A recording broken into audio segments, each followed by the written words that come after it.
Olá pessoal, então sejam bem-vindos a mais uma aulinha de matemática. Hoje nós vamos falar de um assunto especial. Normalmente, vocês já encontraram questões de raiz quadrada, vocês já tiveram que, no meio de uma questão, calcular uma raiz quadrada. Existem várias técnicas para calcular raiz quadrada de números exatos e de números não exatos. A gente não tem tantas, mas de números exatos a gente tem um monte de técnicas. Inclusive, eu vou colocar aqui abaixo aqui do vídeo, eu vou colocar um link de um método que eu gosto de usar muito, tá? Existem muitos métodos, um deles é aquele da fatoração, que todo mundo já conhece, mas também tem no nosso canal aqui os vídeos de fatoração para calcular raiz quadrada, raiz cúbica, raiz quarta, enfim. Fatorando a gente pode calcular muitas raízes exatas facilmente, né? Mas essa técnica aqui é uma técnica diferente.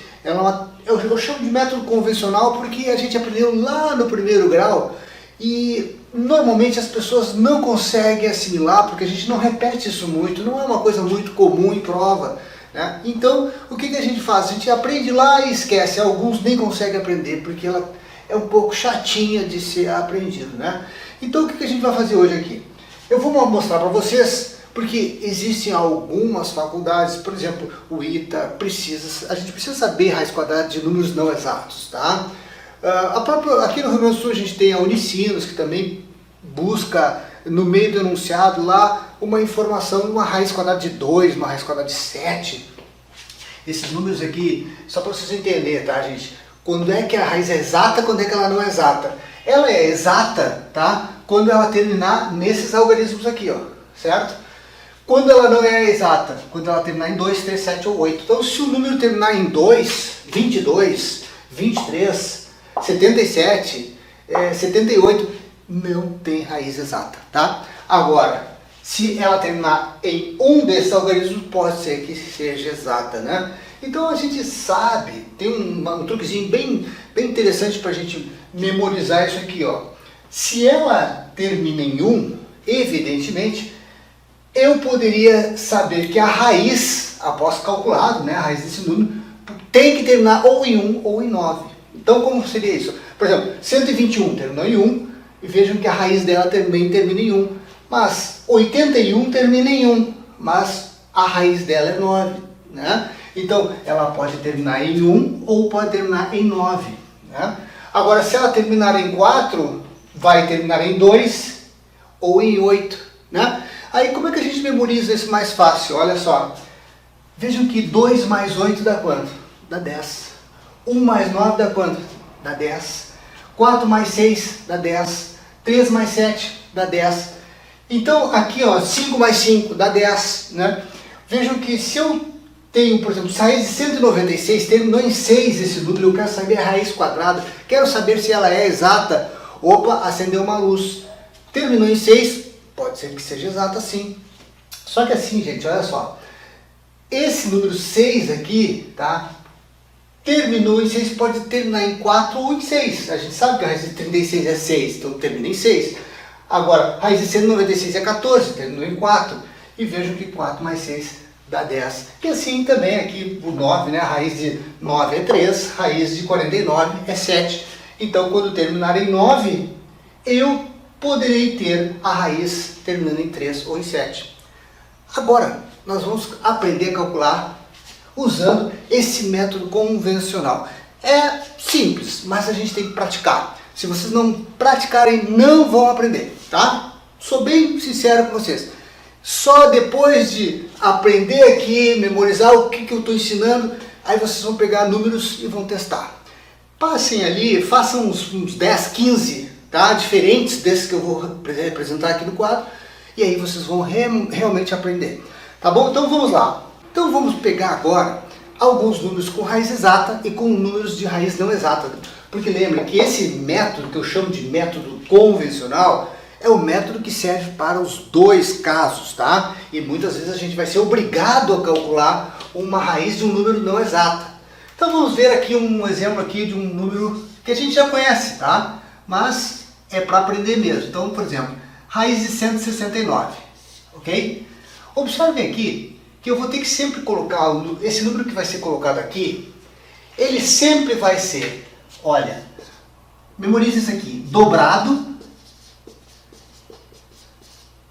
e adicionado.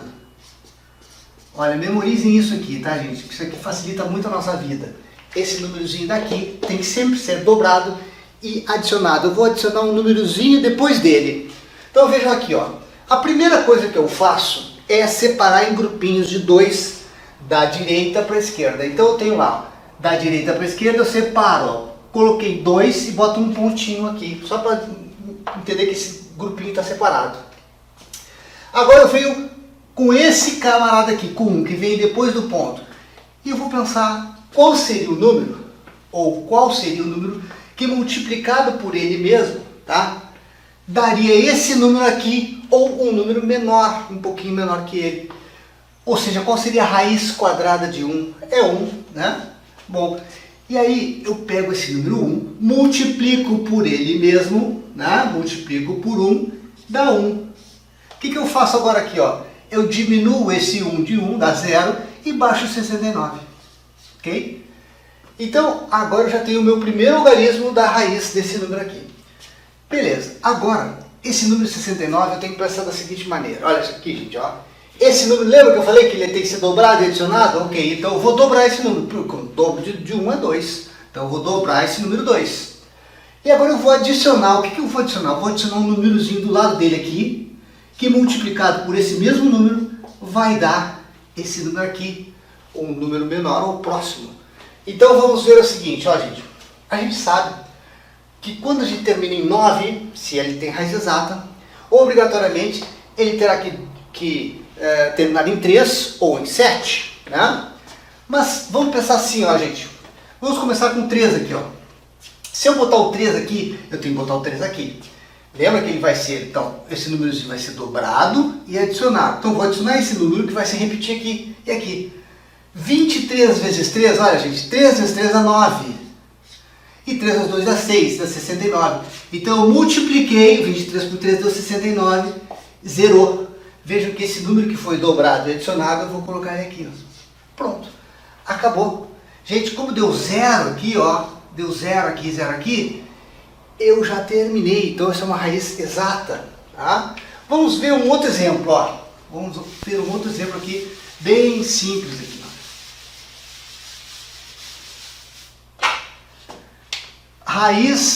Raiz de 256. Tá? Bom, aqui, esse número 2 tem raiz? Não, não tem raiz. Mas qual seria o número, então, que multiplicado por ele mesmo dá um número menor ou igual a ele? Seria o 1 mesmo, porque 1 vezes 1 dá 1, né? Então eu já boto ele aqui, tá, ok? Então vejam que agora, gente, eu vou diminuir esse... Primeiro eu separo de 2 em 2, né? Eu botei o meu pontinho aqui, né? E vou separar de 2 em 2 e vou fazer esse joguinho aqui.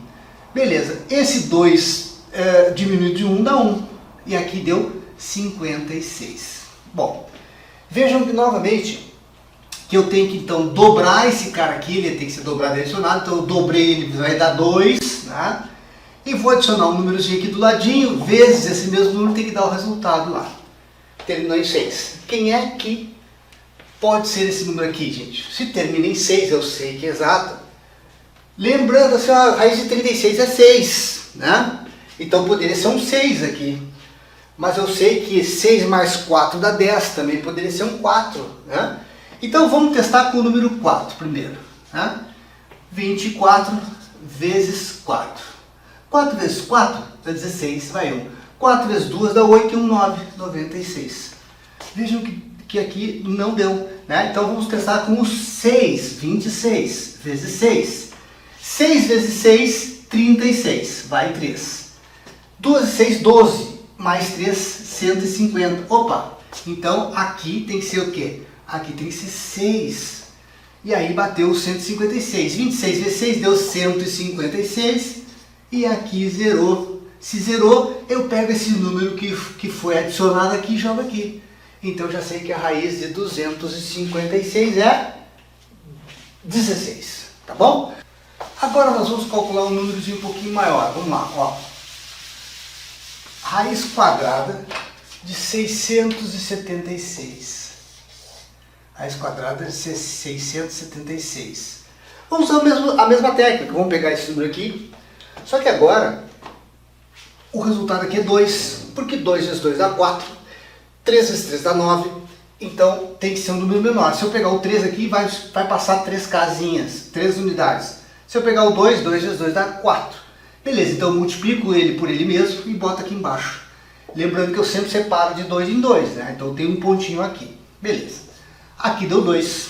Bem, ok. Agora eu baixo esses dois números aqui, ó. 276. O que eu faço com esse? Eu dobro e adiciono. Então eu vou dobrar. O dobro de 2 é 4. E vou adicionar um númerozinho aqui que multiplicado por ele mesmo dá esse número aqui. Agora lembrando, de novo, ó, terminou em 6. Qual seria o número que tem que estar aqui? Poderia ser o 6 ou poderia ser o 4. Né? Então vamos lá. Por que pode ser o 6 ou pode ser o 4? Números terminados em 6 tem que ter a raiz dele termina em 6 ou termina em 4. Tá? Lembra da dica da aula, no início da aula eu mostrei para vocês a tabelinha aqui. Então, ok. Então o que acontece aqui? Vamos colocar 46 aqui, ó. 6 vezes 6, 36. Vai 3. 6 vezes 4, 24. Mais 3, 27. 276. Bateu. Então o número é 6. Tá? Porque eu vou diminuir aqui, dá 0. Se deu 0 é a raiz exata. Então o que eu faço? Esse raiz aqui, então, esse númerozinho que foi dobrado aqui, ó, tá? Que foi adicionado, desculpa, esse númerozinho que foi adicionado, ele é a nossa raiz. Tá? Vai ser jogado aqui dentro do resultado da raiz. Tá? Ele vai fazer parte da raiz, ou seja, a raiz de 676 é 26. Agora vamos pegar um númerozinho pequenininho para a gente entender como é que funciona a lógica. Como é que seria a raiz de 2, gente? Olha só, gente. Para extrair a raiz de 2, eu devo pensar da mesma maneira. Ó, aqui é 1. 1 vezes 1 dá 1, né? Eu diminuo 2 menos 1 dá 1. Ok. Agora eu dobro esse número, né, que dá 2, e coloco o número aqui e o número aqui, para que esse número multiplicado por esse dê igual a esse número que está aqui quando eu baixo a turminha dos dois. Aqui, mas não tem nada do ladinho, então eu vou baixar 2 zeros. Ó. Então qual seria o número, né, 20 e poucos multiplicado por ele mesmo, que vai dar 100 ou menor do que 100. Vejam que aqui, se eu colocar, por exemplo, a gente vai colocar aqui, vamos tentar com 4, ó, 24 vezes 4. O que dá 24 vezes 4? Dá 96. 4 vezes 4 é 6, vai 1. 4 vezes 2, 8 e 1, 9. Então, isso aqui deu 96. Baixei, diminuo, né? 100 menos 96, está 4 aqui. Esse número 4 eu vou colocar aqui, mas observe que quando eu baixei esses dois zerinhos aqui, gente, tá? Eu fiz o resultado, deu 1, eu baixei 2 zerinhos que não existia. Então sempre que quando eu baixar dois números que não existiam, eu coloco a vírgula. Então tem uma vírgula ali. Porque eu fiz o 1, né? 1 vezes 1 deu 1, e aí eu diminui e deu 1 aqui. Beleza, e agora eu não posso mais baixar esses dois números porque não tem. Então, como sobrou o resto, eu vou baixar 2 zeros, que eu vou inventar esses 2 zeros aqui, e vou colocar a vírgula. Então sempre quando eu baixar 2 zeros inexistentes, eu tenho que colocar a vírgula ali. Deu 4, ok, então já sei que 24 vezes 4, aqui deu 96, e o resultado que dá aqui, que diminui, deu 4, tá? Agora eu vou dobrar esse número. Que número seria esse, gente? 14 vezes 2, 28. Então eu tenho que pensar assim, olha, gente, 28. Qual o número que eu coloco aqui, multiplicado por ele mesmo, dá um número que 4, ó, mais 2 zeros. Sobrou 4, então eu não posso dividir 4 por 28. Então eu boto 2 zeros de novo, não preciso mais botar vírgula. Baixei 2 zeros só quando eu coloco os dois primeiros zeros aqui. Então eu tenho que pensar assim, poxa, se eu botar 281 vezes 1, dá 281. Né? Se eu botar 282 vezes 2, vai ultrapassar os 400. Então não dá. Então o que acontece? Eu já sei que o resultado aqui é 1, então eu já tenho 1,41 aqui. Aqui vai dar um restinho, que se eu fizer 10 menos 1 dá 9, aqui pedi 1 emprestado, ficou 9 menos 1 dá 8, dá 1, e aqui ficou 3 menos 2 dá 1. Então deu 119. Se eu quiser continuar, eu boto mais 2 zerinhos aqui e vou multiplicando isso aqui por 2, que daria 282 mais númerozinho do lado, vezes esse número que daria possível a divisão desse número aqui com mais 2 zeros por ele. Né? E assim a gente vai indo, ou seja, Não precisa fazer mais do que 2 casas depois da vírgula, tá bom, gente? Então essa é a técnica. Apliquem com números maiores, com números de 6, de 5, de 6 e 7 algarismos, que vocês vão ver que dá para fazer sempre essa forma aqui e vai dar resultado com números exatos ou números não exatos. Vamos ficando por aqui, um grande abraço e até a próxima aula!